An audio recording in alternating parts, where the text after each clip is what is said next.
Bismillahirrahmanirrahim. Assalamualaikum warahmatullahi wabarakatuh. Saudaraku pemirsa MTA TV, channel terpilih dan pendengar dimanapun Anda berada. Puji syukur Alhamdulillah, senantiasa kita panjatkan kehadirat Ilahi Rabbi, Allah Subhanahu wa Ta'ala, Tuhan seluruh alam. Alhamdulillah, senang rasanya saya Lukman dapat hadir kembali menyapa Anda dalam sajian program unggulan Fajar Hidayah di pagi hari ini. Dan tentu mari kita awali pagi kita dengan menambah nutrisi-nutrisi keimanan untuk dada kita, untuk keimanan kita, sehingga semakin bersemangat dan tetap beristiqomah di dalam ketaatan kepada Allah Subhanahu wa Ta'ala. Dan tentu hari ini saya tidak sendiri, sudah hadir di samping saya, di tengah-tengah kita, narasumber gurunda kita di pagi hari ini ada Ustadz Sunarno. Kita sapa beliau terlebih dahulu. Assalamualaikum warahmatullahi wabarakatuh, Ustadz. Waalaikumsalam warahmatullahi wabarakatuh. Kabar baik dan sehat hari ini, Ustadz Sunarno? Baik, sehat. Alhamdulillah, baik dan sehat. Dan untuk Anda, saudaraku pemirsa dan juga pendengar, Anda dapat bergabung bersama kami bertanya melalui line telepon di 0271 679 3000 ataupun di SMS dan juga WhatsApp di 0811 255 3000 seperti yang ada pada layar kaca Anda. Baik, dan tema kita di pagi hari ini adalah syarat terkabulnya doa. Untuk itu kepada Ustadz Sunarno, mari kita simak bersama tentu ya tausiah dan juga nasihatnya. Silakan Ustaz. Ya. Bismillahirrahmanirrahim. Assalamualaikum warahmatullahi wabarakatuh. Alhamdulillah wa syukurillah. La hawla wa la quwata illa billah. Allahumma salli wa sallim ala Muhammadin wa ala alihi wa ashabihi wa man walah ma ba'd. Saudaraku pemirsa dan pendengar dimanapun berada, syukur alhamdulillahirrahmanirrahim, Allah senantiasa curahkan anugerah pada kita. Hari ini kita diperkenankan mengawali aktivitas kita dalam keadaan tidak kurang suatu apa. Saudaraku, hari ini kita bicara tentang syarat terkabulnya doa. Allah Subhanahu wa Ta'ala dan Rasul-Nya senantiasa mengajarkan, memerintahkan supaya hamba banyak berdoa kepada Allah Subhanahu wa Ta'ala. Dan Allah berjanji akan mengabulkan. Namun setidaknya harus kita perhatikan 4 hal. Yang mana kita berharap supaya doa kita itu terkabulkan. Maka Allah dan Rasul-Nya memberikan petunjuk pada kita. Allah berfirman dalam surat Al-Baqarah ayat 186 yang sudah sangat populer. A'udzu billahi minasyaitonir rajim. Wa idza sa'alaka ibadi 'anni fa inni qarib. Ujibu da'watat da'i idza da'an. Waliyastajibu li waliyu'minu bi la'allahum yarshudun. Wa idza sa'alaka ibadi anni fa inni qarib. Dan apabila hamba-hambaku bertanya padamu Muhammad tentang aku, maka jawablah bahwasanya aku dekat. Rasulullah SAW mendidik dalam hal sopan santun bagaimana kita memohon pada Allah Subhanahu wa Ta'ala. Dalam hadis Muslim nomor 4873, kita diberikan pelajaran. Waqala Nabi sallallahu alaihi wasallam, ayyuhan nas, arbi'u ala anfusikum. Rendahkanlah suaramu, kasihanilah dirimu. Innakum laisa tad'una asamma wala ghaiban. Kamu sekalian itu tidaklah berdoa pada zat yang tuli dan jauh. Innakum tad'una sami'an qariban wa huwa ma'akum. Sesungguhnya kamu itu berdoa pada zat yang maha mendengar, maha dekat, Dan Allah senantiasa bersama kalian. Maka mari kita amalkan ini.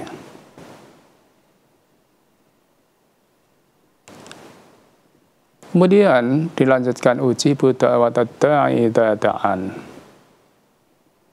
Aku mengabulkan permohonan orang yang berdoa apabila dia memohon kepadaku. Maka kita dididik sebagaimana dalam ayat surat Al-Mu'min 60, faqala rabbukum ud'uni astajib lakum. Allah berfirman, berdoalah kepadaku, niscaya ku perkenankan bagimu. Maka untuk terkabulnya doa ini, mari kita betul-betul perhatikan. Yang pertama, dari sisi dalam diri kita, meningkatkan ketaatan dan keimanan pada Allah Subhanahu wa Ta'ala. Sebagaimana firman yang tadi sudah kita baca, falyastajibu li, hendaklah mereka memenuhi segala perintahku. Berarti di sini kita dididik untuk senantiasa meningkatkan ketaatan kita pada Allah Subhanahu wa Ta'ala, untuk melaksanakan perintahnya dan menjauhi larangannya.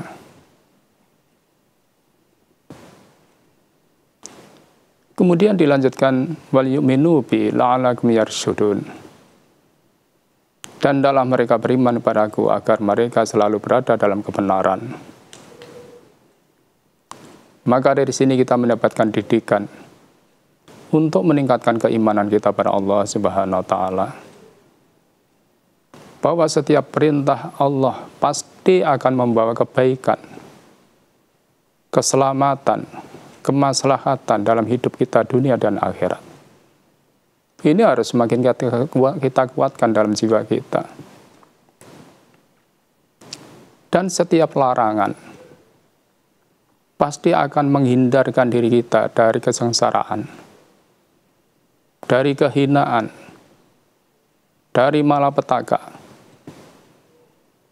Maka ini harus kita yakinkan pada diri kita. Kita kuatkan pada hati kita. Kemudian selanjutnya, yang kedua yang harus kita perhatikan, dari sisi luar. Rasulullah mengajarkan kepada kita dalam hadis Muslim nomor 1686. Waqala ya ayyuhalladzina amanu kulu min thayyibati ma razaqnakum. Rasulullah membaca firman Allah, wahai orang-orang beriman, makanlah rezeki yang baik-baik yang telah diberikan pada kamu. Summa dzakara rajulu yutilu safaro ashaba akbaro. Kemudian Rasulullah menyebutkan, menceritakan seorang laki-laki yang jauh menempuh perjalanan, jadi musafir, sehingga rambutnya tampak kusut, pakaiannya lusuh, berdebu. Yamuddu yadaihi ila sama, ya Rabbi, ya Rabbi. Orang itu mengangkat tangannya ke langit, seraya berdoa, wahai Tuhanku, wahai Tuhanku. Wa mat'amuhu haramun, wa masrabuhu haramun, wa malbasuhu haramun. Padahal makanannya bersumber dari hasil yang haram, minumannya bersumber dari hasil yang haram, pakaiannya dari hasil yang haram. Kalau malbasuhu itu ya kalau sekarang ya tidak hanya pakaian-pakaian yang kita pakai, termasuk mobil yang yang kita punyai, rumah yang kita bangun, dan apa yang kita miliki di diri dan rumah kita, itu dari hasil yang haram.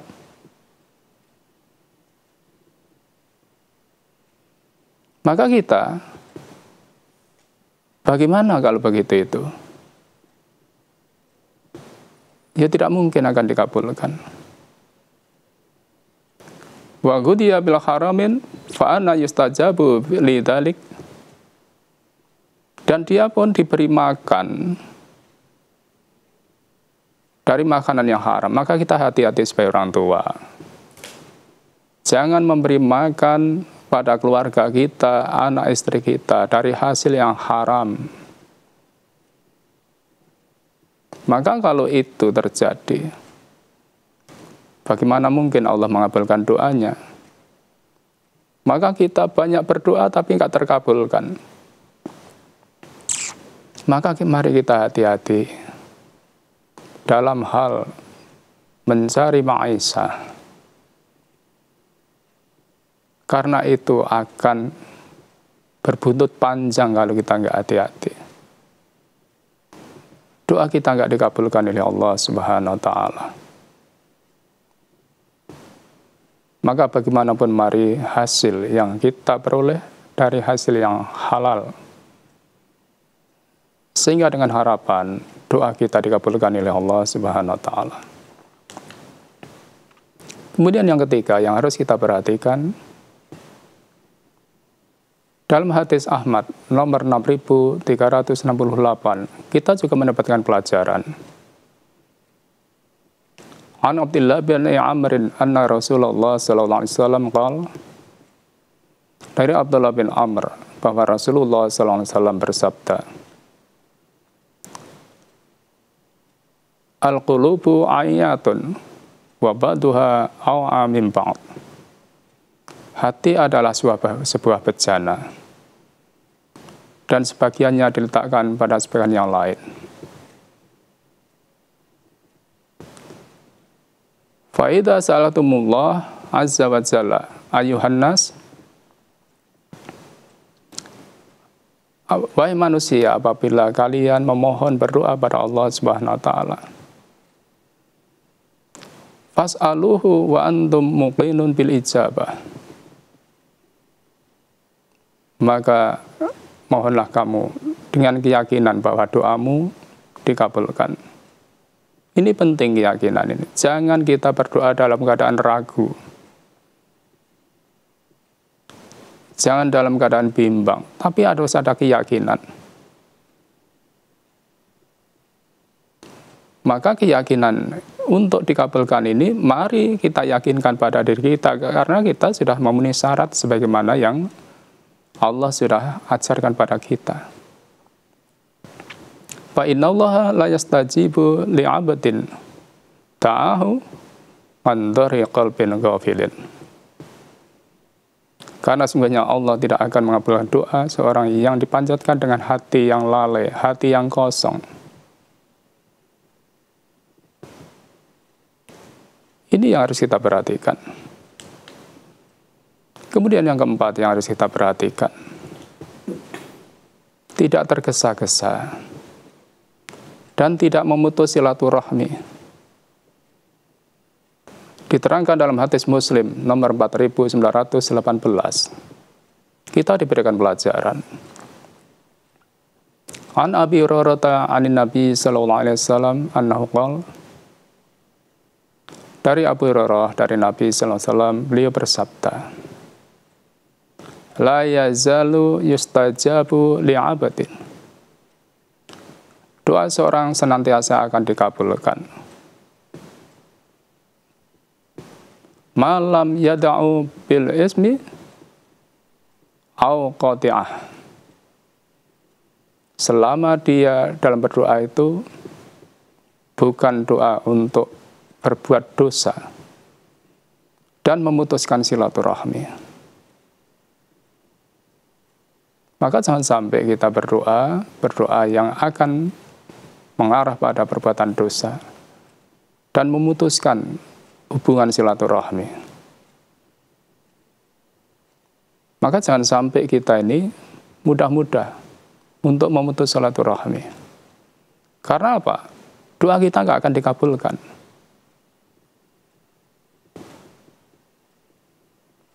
Kemudian dilanjutkan, malam yastajil, dan dia tidak tergesa-gesa, segera ingin dikabulkan doanya. Qila ya Rasulullah, mal istijal. Kemudian sahabat tanya, siapa itu yang tergesa-gesa ya Rasulullah? Qala yaqulu qad da'autu. Dia berkata, saya sudah banyak berdoa.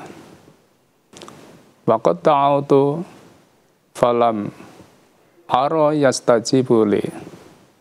Namun sampai sekarang belum dikabulkan. Ini namanya tergesa-gesa. Sehingga fayastakhiru inda dzalika wa yada'u du'a. Setelah itu dia putus asa, tidak berdoa lagi.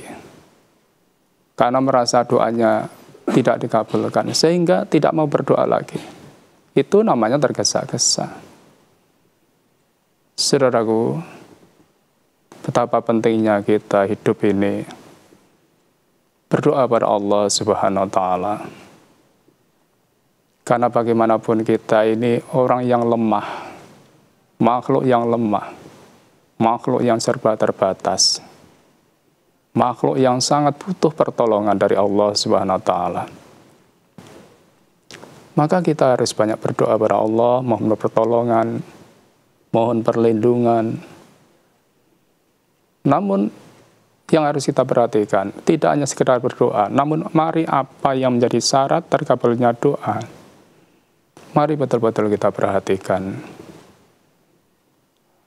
Karena ini semuanya kita tidak bisa lepas dalam harian kita, dalam kehidupan kita, untuk selalu memanjatkan doa pada Allah, untuk mohon perlindungan pada Allah, untuk mohon segalanya dalam kehidupan ini, supaya kita hidup selamat dunia dan akhirat.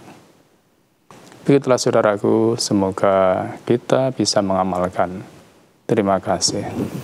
Baik, terima kasih Ustadz Sunarno atas tausiah yang sudah disampaikan. Jadi memang ada beberapa hal yang Ustadz ya yang perlu diperhatikan agar doa kita bisa dikabulkan oleh Allah seperti itu.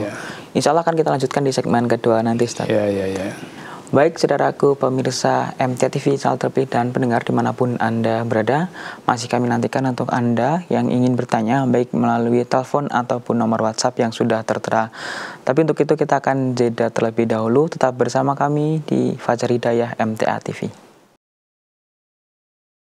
Baik, terima kasih untuk Anda, saudaraku pemirsa MTA TV dan pendengar yang masih setia bergabung bersama kami. Masih dalam program unggulan Fajar Hidayah dengan narasumber kita di kesempatan pagi hari ini ada Ustadz Sunarno. Dan tema kita adalah syarat terkabulnya doa.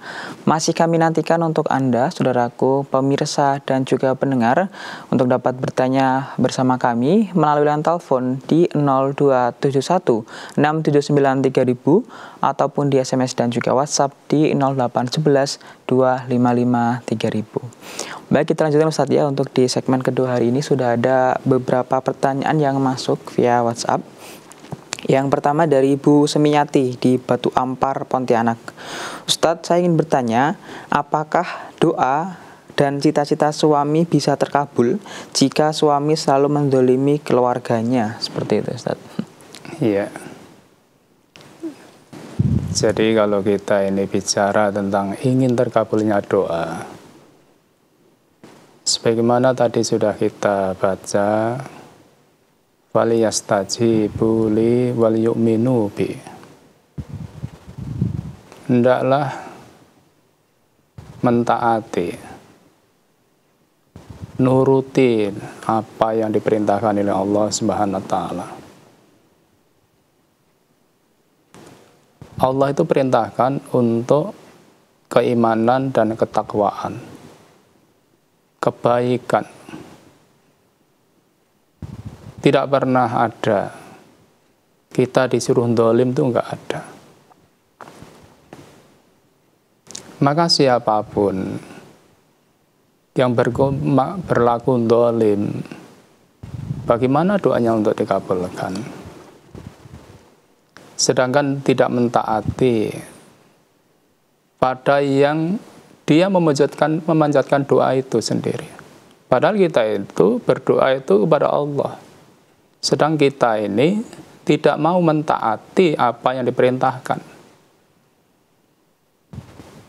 Maka kalau kita ingin dikabulkan doa, ya mari kita tingkatkan ketaatan kita pada Allah Subhanahu wa taala. Jadi ingatkan, kalau seorang muslim perilaku dolim itu kan haram. Apalagi dolim pada keluarga, dolim pada orang lain aja kan tidak boleh. Keluarga itu harusnya disayangi. Kebaikan yang kita tunjukkan dalam kehidupan ini pertama yang harus bisa merasakan pasti keluarga. Karena itulah yang terdekat dengan kita. Apa artinya kita tampak baik pada orang lain? Tapi kalau dengan keluarga itu tidak baik, itu kan kepalsuan. Maka diingatkan, apalagi suami istri, bagaimana keluarga mau bahagia? Kalau kita ini terjadi salah satu dengan yang lain saling mendolimi, dan itu dunia akhirat nggak ada baiknya. Maka supaya kita dalam memohon pada Allah dikabulkan, ya jangan berbuat dolim, karena dolim itu sesuatu yang dilarang. Padahal kita diperintahkan untuk falyastajibu li wal yu'minu bi, kan begitu. Maka mudah-mudahan kita ini bisa menjadi orang yang semakin taat pada Allah. Maka caranya harus ditegakkan amar ma'ruf nahi mungkar, terutama dalam keluarga kita. Begitu, semoga bisa dipahami. Baik, semoga bisa difahami Bu Semiati dari Pontianak. Kita lanjutkan Ustadz ya, untuk ada yang bergabung via telepon.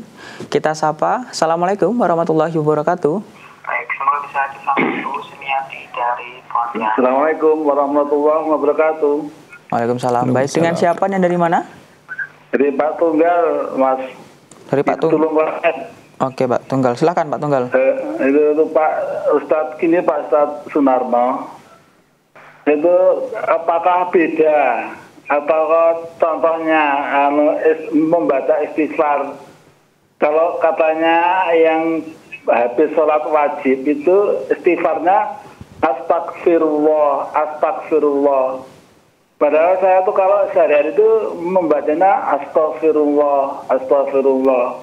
Tolong Pak Ustadz dan dicontohkan yang benar yang mana setelah kita sholat itu, ataukah beda dengan yang sehari-harinya gitu. Itu aja, makasih. Assalamualaikum warahmatullahi wabarakatuh. Waalaikumsalam warahmatullahi wabarakatuh. Terima kasih Pak Tunggal dari Klaten. Ya. Ustadz, perbedaan istighfar tadi Ustadz. Ya, jadi kalau Bapak ya, istighfar itu kan dari kata gofaro ditambah alif sin ta. Maka ya astagfirullah. Bukan astagfirullah itu ya. Astagfirullah. Ta. Itu yang diajarkan ketika kita dalam dzikir sudah sholat. Jadi saya mohon ampun pada Allah. Itu aja yang diamalkan. Jadi tidak astagfirullah, tapi astagfirullah. Tak. Saya mohon ampun kepada Allah. 3 kali begitu toh kalau sudah selesai sholat, baru kita dzikir yang lain-lain. Begitu Bapak, semoga bisa dipahami. Baik, semoga bisa difahami Pak Tunggal dari Klaten. Kita lanjutkan pertanyaan dari WhatsApp Ustadz, dari Bu Sri di Pacitan. Assalamualaikum Ustadz, izin bertanya, bila ada yang memutus silaturahim sudah bertahun-tahun dan kita sudah berusaha untuk menyambung terus, akan tetapi tidak ada respon dari yang bersangkutan, bagaimanakah sikap kita dalam menghadapi hal tersebut? Begitu, Iya. Jadi Bu Sri ya, jadi memutus silaturahmi jotaan itu kan paling lama 3 hari, kok sampai bertahun-tahun itu ya. Itu udah menjauhkan dari rahmat Allah Subhanahu wa taala. Maka kalau kita diputus, kita diperintahkan untuk menyambung. Lah sudah berusaha untuk menyambung tapi tidak ditanggapi umpamanya begitu. Maka kalau kita sudah berusaha menyambung tidak ditanggapi, yang dosa yang tidak nanggapi itu. Yang dosa itu yang tidak nanggapi itu. Maka kita tetap ketemu ya soparo, salam, kita tetap bersikap baik. Perkara tidak ditanggapi, itu bukan kita yang salah. Karena kita diajarkan supaya menyambung ketika orang lain memutus silaturahmi. Dalam kita laksanakan perintah Rasulullah itu, kalau kita tidak ditanggapi, nggak perlu kecil hati. Karena apa? Kita sudah menunaikan kewajiban. Yang dosa bukan yang kita sudah menyambung, tapi mereka yang tidak nanggapi, itulah yang dosa. Kan sama seperti kita kalau ngucap salam. Ketemu kita ngucap salam, kok tidak dijawab? Yang dosa kan bukan yang ngucap salam, yang tidak menjawab salam. Karena salam itu juga lambang sebagai nyambung silaturahmi. Begitu Ibu, semoga bisa dipahami. Baik, semoga bisa difahami. Selanjutnya Ustadz masih dari WhatsApp, kali ini dari Bu Ana di Magelang. Ustadz, saya ingin bertanya tentang bagaimana menghadapi rasa kesal dan frustasi terhadap salah seorang saudara yang tidak amanah dalam segala hal. Meskipun saya dan keluarga sudah berusaha untuk mengingatkan, sudah berusaha untuk sabar dan ikhlas, namun masih muncul rasa kesal. Bagaimana yang menghadapi demikian itu, Ustadz? Iya, kita nggak perlu frustasi. Nggak perlu frustasi. Jadi kalau kita itu dalam kehidupan sudah berusaha, apalagi anggota keluarga,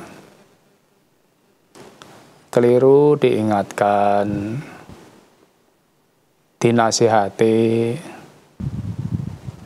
namun dia tidak mau mendengar, tidak mau berubah, kita nggak perlu kesal. Nah, kalau kita itu nanti frustasi apalagi, yang rugi kita. Toh kita sudah menyampaikan kewajiban kita, mengingatkan, tawaso. Kalau tidak diindahkan, nggak perlu. Karena yang akan nanggung resiko pelaku itu sendiri. Nah, kalau kita ada perasaan tidak senang, yaitu wajar, itu manusiawi. Kalau kita orang yang taat, melihat orang yang tidak taat, itu nggak senang, itu manusiawi. Memang harus begitu. Namun nggak perlu kita itu frustasi. Karena kejengkelan itu kan membuat hati kesal. Kesal itu kan nanti yang susah kita sendiri. Karena bagaimanapun kita dalam hidup akan menanggung amal kita masing-masing. Kebaikan juga kita sendiri yang akan mengunduh. Kalau itu kedurhakaan, dosa, ya akan kembali pada siapa yang akan mengunduh itu, ya yang berbuat sendiri, bukan orang lain. Maka terus dinasihati, tawaso, Ya mudah-mudahan lah sambil didoakan, mudah-mudahan Allah membuka hatinya. Karena bagaimanapun tugas kita cuman itu, cuman tawasul, nasihati. Untuk baik dan buruknya seseorang bukan kita yang menentukan. Maka doakan pada Allah supaya Allah berkenan memberikan petunjuk, membuka hatinya, mau menerima nasihat yang baik, sehingga berubah dari yang tidak baik menjadi baik. Begitu, semoga bisa dipahami. Baik, semoga bisa difahami Bu Ana dari Magelang. Selanjutnya Ustadz dari Mas Ahmad di Solo. Ustadz, dalam keadaan kondisi yang sulit, kadang kita hanya berdoa saat terdesak saja. Nah, yang demikian ini apakah sesuai dengan adab ketika berdoa? Seperti itu, Ustadz. Iya. Jadi kita itu diajarkan supaya ingat pada Allah itu tidak ketika sulit saja. Kalau ketika sulit, semua orang begitu. Tapi kalau kita ini orang yang beriman, dalam keadaan sulit atau tidak sulit, doa itu senantiasa kita panjatkan.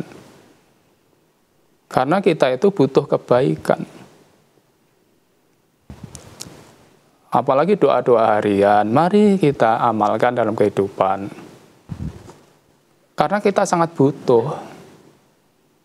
Sangat butuh itu. Kalau kita berdoa pada Allah hanya ketika sulit, berarti Allah kan cuma dijadikan tampil butuh. Ketika kita sulit, ingat pada Allah. Tapi ketika kita senang, lupa. Maka kita ini kan diajarkan. Ketika senang, itu supaya ingat pada Allah. Nanti Allah akan membantu di saat kita ini mendapat kesulitan.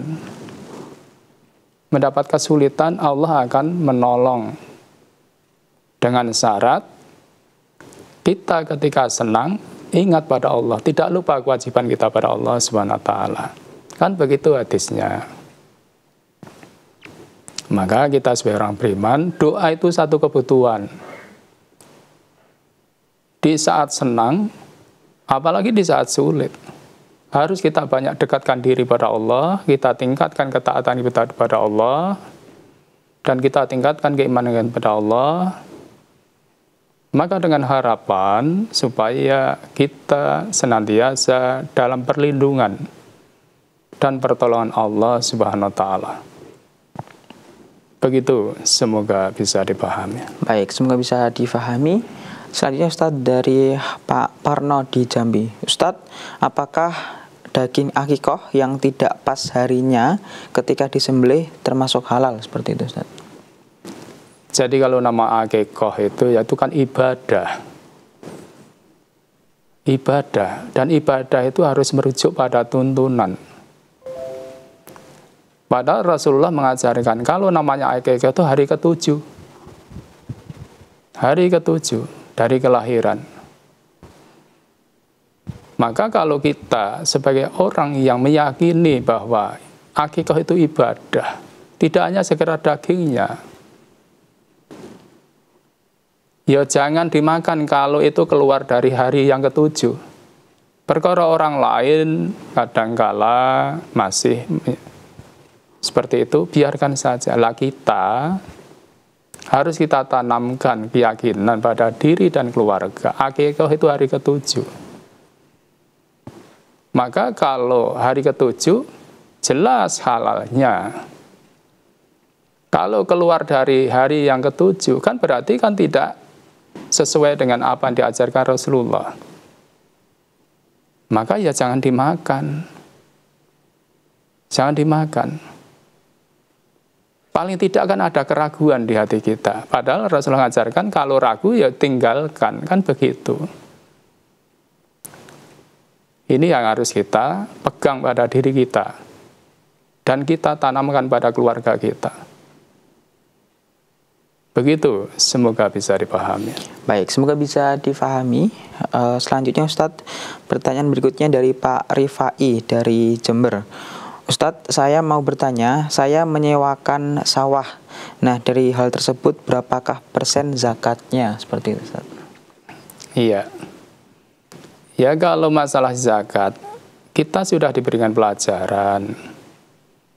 Kalau itu dengan tenaga manusia, ya 5%.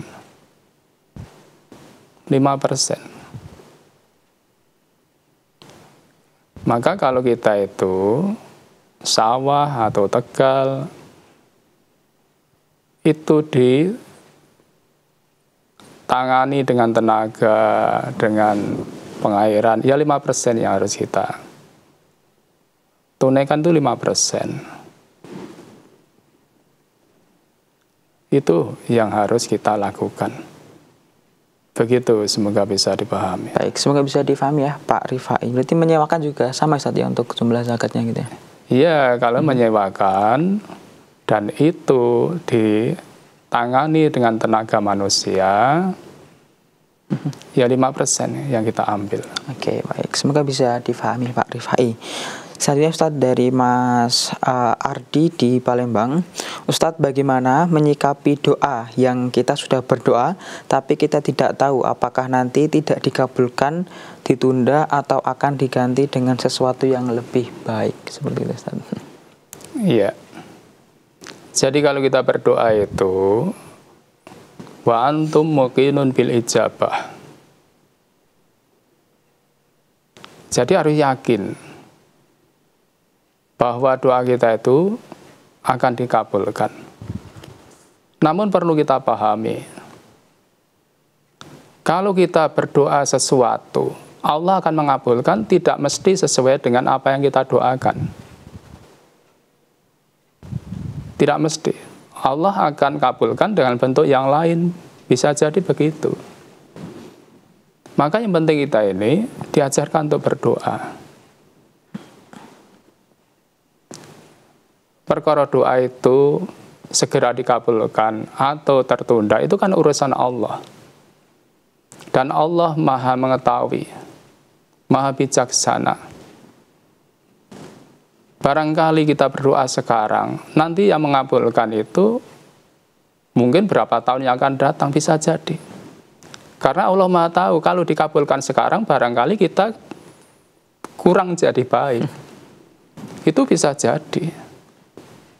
Maka kalau kita itu berdoa, jangan ingin segera. Kita hanya diperintahkan untuk memohon. Lah kalau masalah mengabulkan itu kan urusan Allah. Allah Maha mengetahui kondisi kita. Yang penting kita harus yakin dan memenuhi syarat untuk terkabulnya doa tadi. Begitu, semoga bisa dipahami. Baik, semoga bisa dipahami Mas Ardi dari Palembang. Jadi memang pasti ini Ustaz ya, Allah akan memutuskan doa kita apakah dikabulkan atau tidak dengan waktu yang tepat, begitu Ustaz ya. Iya. Selanjutnya Ustaz dari Bu Reni di Banyuwangi. Saat ini masih tentang zakat ternyata. Ustaz, jika kita diberi perhiasan, apakah ada zakatnya? Jika iya, berapa persen? Sebagai informasi, perhiasan tidak lebih dari 10 gram. Demikian Ustaz. Iya. Zakatnya 2,5%. Jadi 2,5% keluarkan zakatnya. Begitu, semoga bisa dipahami. 2,5% untuk zakat ya Ustaz, zakat emas ya, meskipun itu diberi ya Ustaz ya, tidak harus membeli begitu. Semoga bisa difahami Ibu Reni dari Banyuwangi. Dan sudah kita bacakan Ustaz semua pertanyaan dari WhatsApp. Sebagai penutup Ustaz, nasihat dan juga pesan untuk pemirsa dan juga pendengar terkait dengan tema kita di hari ini, syarat terkabulnya doa. Silakan Ustaz. Iya. Saudaraku pemirsa dan pendengar dimanapun berada, betapa kita ini sangat butuh pertolongan Allah Subhanahu wa Ta'ala.